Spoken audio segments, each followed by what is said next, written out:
Assalamualaikum warahmatullahi wabarakatuh. Selamat datang kembali di Rio Hasport Channel. Ini adalah sebuah cerita tentang sebuah klub raksasa asal negeri Ratu Elizabeth. Sebuah klub yang sempat jadi brand nomor 1 klub sepak bola di dunia. Sebuah klub yang katanya penguasa Liga Inggris dengan 20 gelar. Tapi tim itu dipecundangin pemain-pemain dari negara ASEAN. Ya, ASEAN, bukan Asia. Klub itu adalah Manchester United.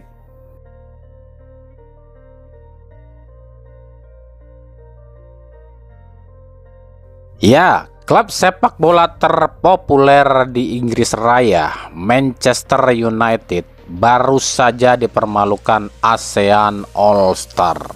Bahkan yang lebih miris lagi, pemain MU tak lebih bagus dibandingkan dengan pemain-pemain tim dari Liga 1.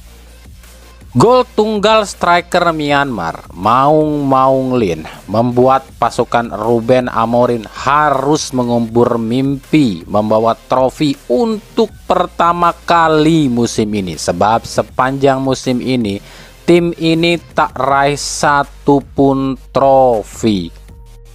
Lalu siapa yang jadi sorotan di laga ini? Tentu saja selain sang arsitek Ruben Amorim yang asal Portugal, ada beberapa sosok yang menjadi sorotan di laga ini, khususnya di kubu ASEAN All Star.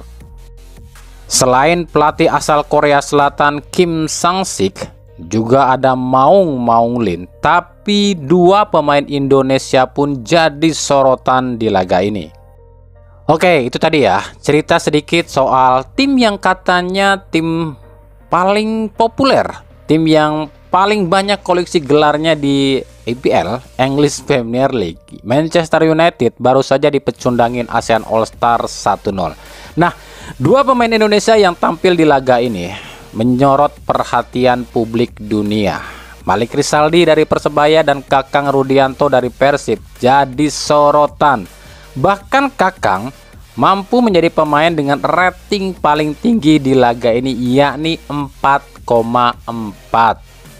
Betapa tidak ya, meskipun masuk di babak kedua, tapi Kakang bisa membuat penyerang-penyerang MU ini seperti Højlund, Diallo, bahkan seorang Garnacho pun mati kutu dikantongin sama Kakang. Nah, dengan penampilan Kakang yang seperti ini, pelatih ASEAN All Star Kim Sang-sik justru nggak percaya nih seorang pemain muda yang bahkan di liganya sendiri nggak masuk nominasi pemain terbaik, justru jadi pemain terbaik di ASEAN All Star. Usai laga, KSS alias Kim Sang-sik sampai mencari tahu siapa sih sebenarnya Kakang Rudianto. Dan KSS pun mengaku kaget setelah tahu jika pemain bertinggi tubuh 182 cm ini cuma baru berusia 22 tahun dan gak masuk nominasi pemain muda terbaik di Liga Konoha. Saya tidak tahu jika dia ini seorang polisi. Dan lebih kaget lagi, saya tidak tahu jika dia baru berusia 22 tahun. Apakah Liga Indonesia punya standar yang begitu tinggi? Kenapa pemain sebagus ini tidak masuk dalam nominasi Best Player Indonesia? Itu ujar Kim Sang-sik. Nah, kalau Kim Sang-sik memuji pemain-pemain ASEAN All Star yang diasuhnya, bagaimana dengan arsitek dari Manchester United, Ruben Amorim? Nah, Amorim sendiri usai laga ini beralasan pemainnya itu katanya nggak main 100%. Kenapa demikian? Karena takut cedera katanya. We were slow and we still don't have in us to win every exercise in training, every game. But the important thing is that we didn't have any injury. Some players was a risk, but we wanted to respect all the fans and put all the players in the game, and we showed them this kind of games. But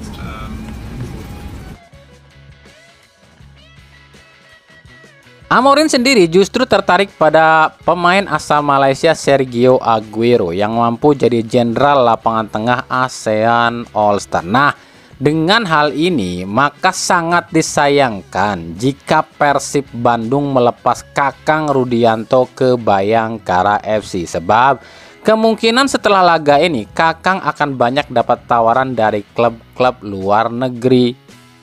Ini contoh yang patut ditiru ya. Kakang itu sempat jadi sorotan ketika di timnas. Masih ingat di AFF kemarin, Kakang sampai diomelin sama Sintayong. Tapi kini Kakang menjelma jadi bek tangguh yang justru dilirik banyak klub. Ini kalau kata Kakang ya dalam hatinya, selama saya pakai jersey biru, anggap aja saya main buat Persib. King Indo nih bos, senggol dong.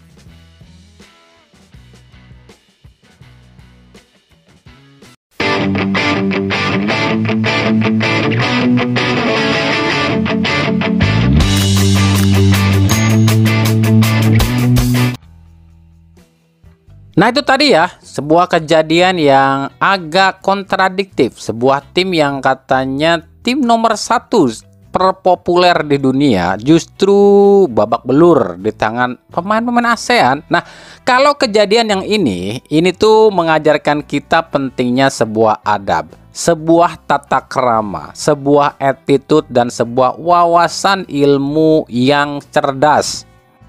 Ya, sebuah kejadian di Subang, Jawa Barat saat Gubernur Jawa Barat Kang Deddy Mulyadi tengah dalam forum rakyat yang membantu soal rakyat miskin.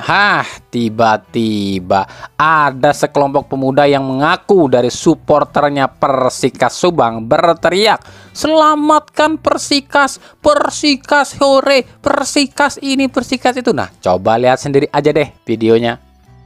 Ikhlas desi tapi telah. Hei, berhenti kamu. Duduk. Ini bukan forum Persikas, ini forum saya.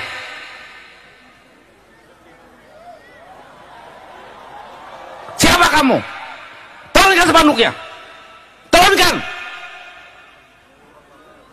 Hei, jangan so jago di sini kamu. Nggak mikir kamu. Ini bukan forum Persikas, ini forum saya. Dengan rakyat, mikir kamu. Punya otak kamu. Ngaku anak muda, ngaku berpendidikan. Punya otak, ini pendirian rakyat dan urusan Persikas. Urusan Persikas bukan di sini di lapangan. Dan bukan urusan saya. Kamu punya otak. Ada orang menderita lagi diselamatkan, kamu teriak Persipas. Siapa kamu? Masuk sini. Cari siapa orangnya. Dengan saya sini. Cari, saya tidak terima.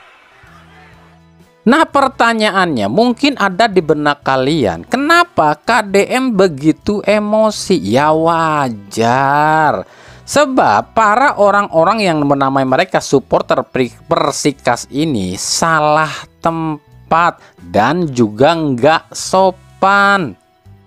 Coba bayangin ketika ada orang lagi ngomong nih, orang lagi bicara ya, apalagi yang bicara ini seorang gubernur, mereka malah berteriak-teriak. Apa itu nggak kurang ajar namanya? Kan sama aja orang-orang ini nggak menghargai yang lagi ngomong. Kalaupun mereka punya keluhan soal Persikas, ya bukan gitu caranya. Tunggu sampai selesai acara, datengin baik-baik, omongin baik-baik, itu baru bener, bukan teriak-teriak di depan umum seperti itu. Ya inilah contoh mentalitas supporter yang harus benar-benar diedukasi. Orang-orang Indonesia, khususnya orang-orang Jawa Barat atau supporter-supporter Jawa Barat. Kenapa kami bilang Jawa Barat? Karena memang kejadiannya terjadi di Jawa Barat ya. Ini butuh diedukasi. Untuk gimana sih caranya jadi seorang supporter? Supporter itu apa sih? Mereka harus dikasih tahu, dikasih penjelasan. Supporter itu bukan cuma berteriak sebutkan nama klub loh. Bukan cuma nonton ke stadion loh. Tapi seorang supporter itu juga harus cerdas, harus tahu tata aturannya, dan juga nggak boleh barbar. Kemarin rame foto ini, ada oknum yang katanya nendang karangan bunga ucapan dari boneknya Bandung. Sebelumnya juga ada konvoi yang menjadi sorotan juga nih, bahkan ada korban jiwa sampai meninggal katanya. Nah sekarang kejadian seperti ini semuanya terjadi di Jawa Barat. Padahal Jawa Barat itu baru saja terpilih menjadi provinsi nomor 1 kesejahteraan sosial, tapi malah dirusak oleh oknum-oknum seperti ini. Jadi intinya kalau kami cermatin, di Jawa Barat itu ada 3 musuh. Yang pertama ormas, yang kedua supporter, yang ketiga Ono Surono.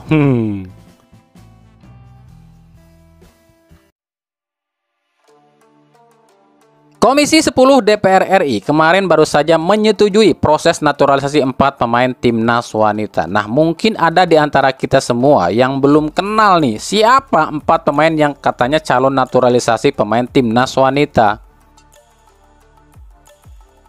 Yang pertama Felicia Victoria De Zeeuw, gelandang klub ADO Den Haag, berusia 19 tahun, keturunan Jakarta. Yang kedua, Iris Joska De Roo, kiper Sparta Rotterdam, berusia 21 tahun, keturunan Lumajang.